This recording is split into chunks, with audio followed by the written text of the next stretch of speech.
The Denver Broncos have now won 4 straight with their 21-20 victory over the Minnesota Vikings on Sunday night, which means it's time for a new edition of Between the Lines. Team reporter Sydney Jones here alongside Hall of Famer Steve Atwater. Steve, for this film breakdown, I want to take a look at the final defensive stand of the game, specifically the last 4 plays. So to kind of set the scene here, the Broncos were up 21-20, and the Vikings got the ball back with just over 1 minute left in the game. Now fast forward 22 seconds, and the Vikings have already used 2 timeouts, Steve. It's 1st and 10 on the Minnesota 36-yard line. There's 41 seconds remaining in the game, and the Broncos defense comes up with a huge game-sealing stop. Steve, let's run through some of these plays here. Yeah, well, the defense is thinking when they walk on the field, there's no way we can let them score. After our offense took control of the game, had a 75-yard drive and put points on the board, there's no way we can let them score. So there's a lot of pressure on the defense at that time.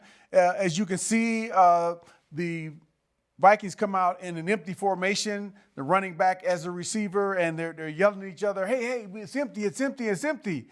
And we go back into coverage, and as you see, it's a cover 1 coverage. Kareem Jackson has the deep middle.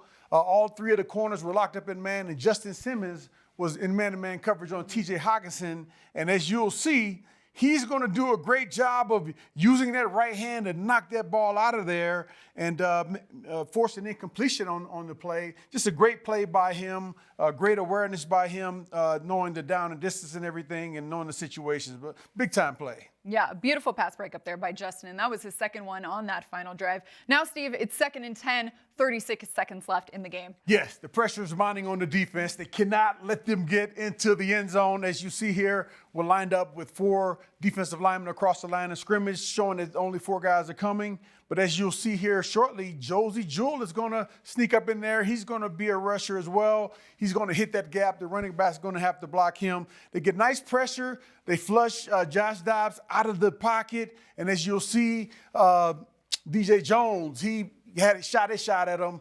And then Zach Allen also tried to bring him down. He was able to get the pass off.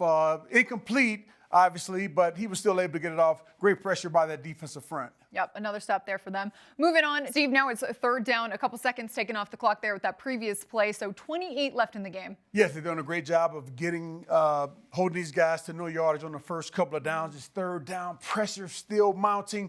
They're going to line up with almost 7 guys. Looks like they can blitz because this is an outside corner. He can come as well and have the safety cover that wide receiver. But as you see, that's not going to happen. They gave them the look, and many times that makes the offensive line kind of get frazzled, and they don't know who exactly to block. But they were able to get home on this play.